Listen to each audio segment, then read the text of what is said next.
Let's move on now to the New England Patriots and our 2023 NFL Draft review. But before we get into that, Ryan and I, we have a goal of getting to 2,000 subscribers by the start of the NFL season. So if you haven't already, help us reach our goal of hitting that subscribe button and also ringing that bell to get notified when we create new content. It's the easiest way to help out the channel, and we are growing rapidly. We are currently sitting at around 1,350 subscribers. So a lot of people are growing our channel. We greatly appreciate it. So we thank you. And Ryan, let's get into it. Let's do it. Your Patriots, it was funny. So inside information here during the draft, we had a group text with myself, Ryan, and our father, and we just kept roasting Ryan about the Patriots picks because he just did not like them in the moment. But now, looking back at it from a macro high level, not that bad. No, it's actually not bad. We love the Christian Gonzalez pick from the start. Yeah, that was a good start. That one's easy to love. Keon White, you're like, okay, I can get that. I actually like that pick as well. I think, to me, Patriots fans will know this name, but Trey Flowers, the defensive end that we had for multiple years, I think Keon White his ceiling is a high-end Trey Flowers.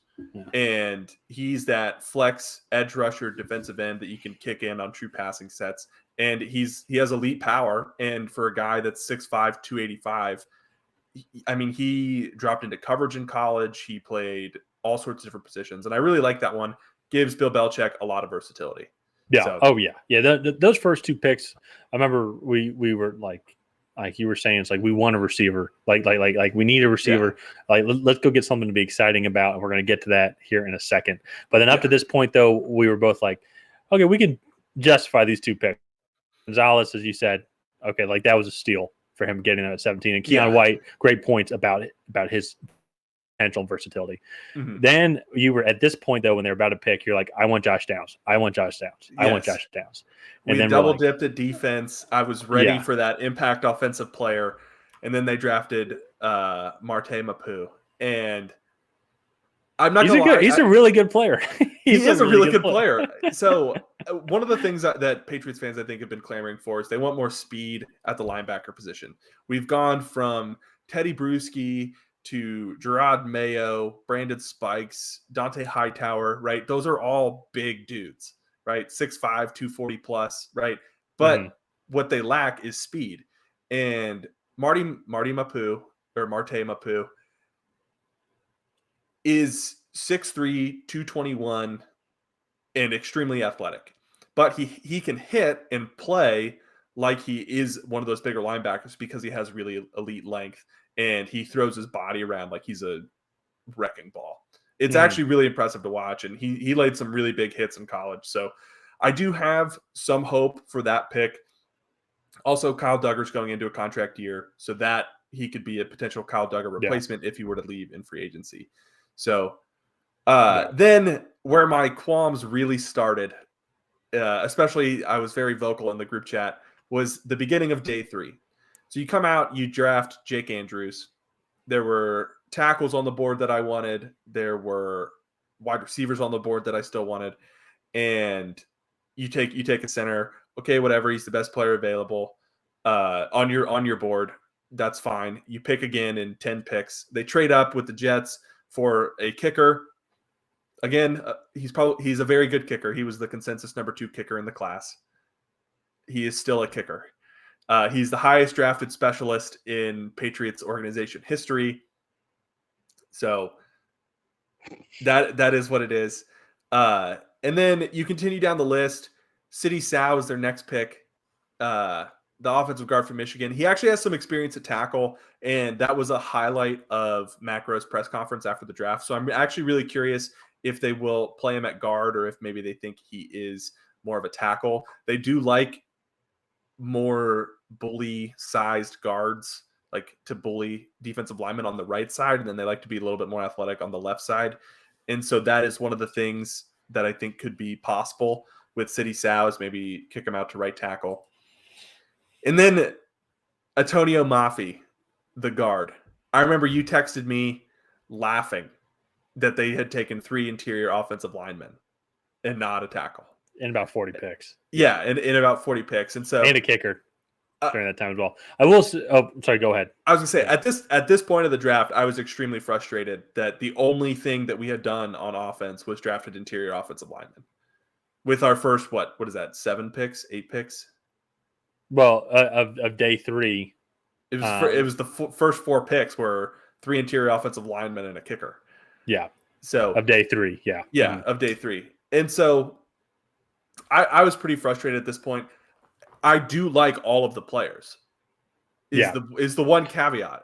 Well, and so I will say, if you look at this outside the kicker pick, which I will say, to be fair, from us not being obviously working for a professional sports franchise or knowing scouts, I don't know how or like when you feel it's appropriate to draft a special teams player. Like, so that I find that very interesting. But that's besides the point. But I will say, up to this point, though, and I like Mafi, I think he has a lot of potential as well. Looking at it now, I can respect. You can see there's a clear plan. They address secondary, they address defensive line, they address linebacking core, all 3 stages or all 3 levels of the defense with good players. And then they did address tackle in the offseason by bringing in a couple of guys, Calvin Anderson and Riley Reif. And so let's focus on the interior. Not saying that those guys are great offensive tackles. I think they're happy-ish with that position. I think they're happy-ish, and I understand there's some optimism to be there. But then they focus so much on the interior here, and really had 4 picks, and it's kind of like one of those, let's just throw a bunch of darts at the board of guys that we like and hope that one of these guys lands, and then we're good. So from a macro level, seeing this now, it's like in the moment, it's like they're not the sexiest of picks at all, but it's like, okay, this is a good plan, and you got good players for your value. Yeah. And now looking at the whole picture of the draft, what we're about to get into, I do understand there was a need at interior offensive lineman behind Cole Strange and Mike Onwenu. There really wasn't anybody that could come in and fill that role even somewhat well. And then David Andrews is also hitting, you think he's 31. And so he's probably looking to either retire or move on soon. So, and Mike Onwenu's in a contract year. So that actually kind of was a lower key need in the Patriots draft. A lot of people came in. It's like, all right, the 3 needs are tackle, wide receiver, and corner. And they kind of did. They brought in 2 tackles in free agency. They did bring in Juju Smith-Schuster and Mike Gesicki, but that was more, I think, lateral moves than true upgrades. Yeah. But the next pick, I love, and that is Kayshon Boutte, the wide receiver from LSU. Had a litany of off the field issues, but I think you look at his talent level and couple that with him basically being run out of LSU after running the campus there for 3 years. I think that pick actually could pay huge dividends in the future. And because he had some issues, right? Like with like a train conductor, like he was running train or something like that on the campus. I forgot, it was something internal, something like that. But with some of the off the field stuff as well, it was like I think it was I think that's his amazing value at what. So he had some run-ins with Chad Kelly, and then he had a relationship with one of the coaches, or not one of the coaches, one of the team assistants, and which, if you're not aware of this, that is not allowed at all.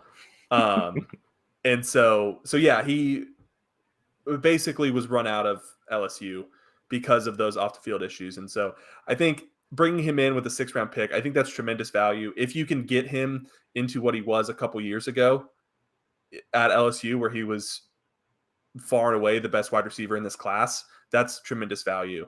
And then I'm going to skip over the next pick, and then Demario Douglas was a guy that they had really close contact with throughout the entire draft process, from being able to coach him at the Shrine Bowl, talking with him at his pro day. And then I want to say they brought him in for a visit as well. But I think that's a guy that I am very comfortable with them taking, and that they were very comfortable with taking. They got to work with him so much. At the Shrine Bowl, everybody was so focused on Zay Flowers, but they kind of missed the fact that Demario Douglas was thriving in that Patriots offensive system. And I really like that pick as well. I think both of these wide receivers actually have an outside chance to make the roster and be contributors. Demario Douglas a little bit more on special teams, but I think you look at this Patriots receiving room, and I think these guys are very competitive with what they already have. So, and then they added a couple depth picks here at DB on the last. Well, I would say too, like when it goes to the receiver kind of and making the roster, it's like Kayshon Boutte. I mean, he has the talent to make the roster. It's if he doesn't get in his own way. I think that's according just to why he fell this far. Because if you look at that receiver room, I'm sorry, but if it's like, I mean, Devontae Parker, Kendrick Bourne, they're solid, but I think Kayshon Boutte has the talent to surpass them, and not say like get those guys cut from the team, but I think there's going to be some competition, and I think he could beat it. Yeah, I think you look at this roster, and the guy that I think is not necessarily going to get cut, but I think is somewhat on the trading block is Kendrick Bourne. And you look at some of the issues that the Patriots had internally last year. Kendrick Bourne was very vocal about his issues with the offense, and whether he was right or not is not really up for debate because he was right. But he was, I just think you look at Bill Belichick's track record with players that speak out, not a very good. They don't last long in New England. And so I think Kayshon Boutte is a direct replacement for Kendrick Bourne. And so I'll be curious to see how this plays out through camp. But I really like these additions. Looking at the draft class as a whole, I like it. So let's get into our grades, and then we will kind of go from there. So I gave this draft class a B+ to an A-. I would say if we were ranking them from 1 to 32, I would say this class would be around 10, right? Yeah. Around 10. And that's why I have it from a B+ to an A-, because Christian Gonzalez is really good value. I still struggle with so many interior offensive linemen all in a row right there in the 4th round. But then I think they kind of brought it back to above average with the wide receiver picks and then getting the athleticism that they did in this draft. So, yeah, I would say so. For me, with the B+, it's definitely in the top half of overall drafts. There weren't a lot of, and it's not. I mean, they were good picks. There weren't a lot of like those sexy picks and stuff like that. There's a lot of these picks. I think that these guys will notice the greatness of this draft if it truly is great. Like in 2024, 2025, as these rookies develop, get used to the NFL career. If Kayshon Boutte can work out, if Demario Douglas can work out, they can fit well within this Bill O'Brien offensive system, which I think they can. I mean, everyone should do better this year offensively than last year. So the bars again pretty low. I think 31st was the offensive ranking last year. Yeah. So can really only go up from there. Yeah. So, so I think there's opportunity. But yeah, it's like in general though. I was, when looking over the draft again and like letting it sit for a day, was actually surprised. I was like, okay, I like that pick. I was surprised how many times I said I like that pick, because I remember us just in the moment laughing, because it was just like, I want Josh Downs. It was like, we need a receiver, and then you see it's like, oh, we got Kayshon Boutte. It's like, oh, okay, like that's not bad in the 6th round. Like that could work. Like that could work. I think you look at it, and my biggest thing was, I guess I was only looking at half the picture because there were still 3 more rounds to go. But after that, I guess it was really the Tony Mafi pick, but so I guess a couple more rounds to go. But I didn't see that they had that plan in place to take double dip at receiver later, of 2 guys that I actually knew of in this wide receiver class. And so I really like the way this turned out. As far as 2023 goes, I really have no idea what this looks like for the Patriots, because I think this defense is going to take a step forward. Christian Gonzalez is a day 1 starter. And I know they lost Devin McCourty, but I still think that with the safety room that they have, they'll be able to replace him by maybe switching up coverage schemes a little bit, maybe going into 2 high sets more. But I really like this defense, and I think the defense is only getting better. This offense only can go up. It can't really get worse. I will say, just don't be surprised if it stutters for a little bit. It's got a whole new offensive system. Yeah. It's going to take some time for a lot of these people to go. They're still young. Like there's still some. I mean, there's veterans on the receiving corps, but it's. Like it's only Mac Jones' third year. I'm not saying that he can't adapt, but it'll take a quarter of the season, half the season, I think, for them to finally kick it in gear and be like, okay, we get this now. Yeah, and that for me, to me, that's a usual Patriots thing. Actually, I think if you look at them historically, they don't do well in September, but when it gets to November, December, that's when they're really kicking and playing solid football. So I like that. I think this team is really solid. What it still is lacking, in my opinion, is true star power. Like we don't have a Stephon Diggs, right? Kayshon Boutte, I think his absolute ceiling is a Stephon Diggs caliber receiver. But again, there's a lot of ifs, ands, and buts in between where he is now and being a top tier receiver in the NFL. So I like the Patriots' chances. I think they have an outside shot at a wild card spot. But right now, I think I'm looking at them and they're number 4 in the AFC East. Yeah. No, so, I agree. It's just crazy. And this would be like just my last thing about like you look at this draft and you look at all the teams drafts. I think a majority of the teams had pretty good drafts. And then you look at the outlook on the 2023 season, and it's like just like on paper, it's like, yeah, I know CJ Stroud joined the Texans, so like you'll throw him down there. But it's like the quarterbacks that played last year, like Mac Jones is a good quarterback, yet he's like, I would put him in the bottom 3 of quarterbacks in the AFC. It's nothing against Mac Jones, but it's just like that's how many good quarterbacks there are in the AFC. That's how many good teams there are in the AFC. Like this Patriots team isn't horrible, but yeah, like I actually have them on the outside. Good. I looking in on making the playoffs. Yeah, but I actually think this Patriots team is pretty good, and like that's scary. It's like they're going to be fighting for a wild card spot. Yeah, just because of how deep the AFC is. So.